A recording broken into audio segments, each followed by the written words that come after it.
Okay.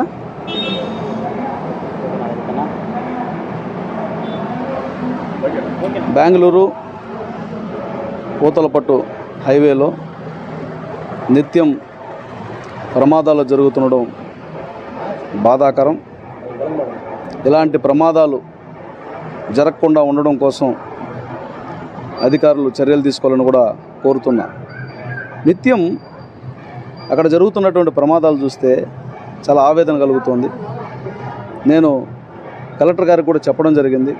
ఇమ్మీడియట్గా Jagamarla cross నుంచి పూతలపట్టు వరకు సంవత్సరం డేటా తీస్తే రోజుకు సరాసరి ఒక మరణం, మినిమం కనీసం అంటే 4-5 క్షతగాత్రులు అవుతున్నటువంటి పరిణామాలు ఆవేదన కలిగిస్తుంది.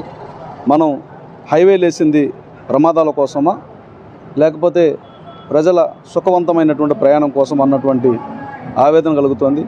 ఈ విషయంలో ఇక్కడ పనిచేస్తున్నటువంటి హైవే అధికారులు తీసుకుంటున్నటువంటి చర్యలు అయితే అసంతృప్తిగా అనిపిస్తోంది.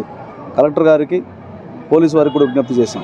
ఒక ప్రమాదం జరిగి 10 మంది వరకు చనిపోతే కనీసం అక్కడ ఉన్నటువంటి హైవేలో పనిచేస్తున్నటువంటి అధికారులు అక్కడ రెస్క్యూ ఆపరేషన్లో కూడా పాల్గొనలేనటువంటి స్థితిలో ఉంటే ఏం జరుగుతుందన్నది మాత్రం ఆవేదన కలిగించింది. అందుకే కలెక్టర్ గారికి కూడా చెప్పడం జరిగింది. దాని మీద ఒక రివ్యూ పెట్టమన్నాం. ఇప్పటి వరకు దాదాపు ఒక నెల రోజులు కూడా కాల 10 రోజుల్లోనే 3 పెద్ద ప్రమాదాలు జరిగాయి. ఏం తీసుకున్నారు?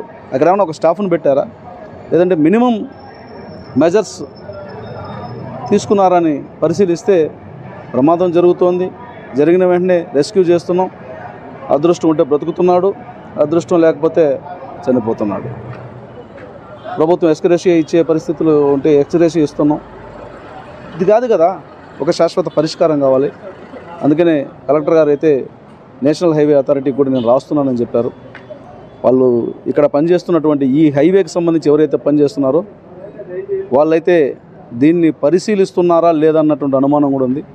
పరిశీలించుంటే ఎందుకు ఈ ప్రమాదాలు రిపీట్ అవుతున్నాయన్నటువంటి వివరణ ప్రజలకు కూడా చెప్పాల్సినటువంటి బాధ్యత ఉంది. దీని పట్ల నేను కూడా హైవేస్ వాళ్ళకి, అథారిటీ వాళ్ళకి, ప్రభుత్వానికి కూడా నేను అడగబోతున్నాను. కలెక్టర్ గారిని అడిగాను కాబట్టి సరిపోతుందని అనుకుంటున్నా. కలెక్టర్ గారే తగిన నివేదిక తీసుకొస్తారు. ఈ ప్రమాదాలు జరగకుండా చూడాల్సినటువంటి బాధ్యత మీ మీద ఉంది. టోల్గేట్లు పెట్టి మనం డబ్బులు వసూలు చేసుకొని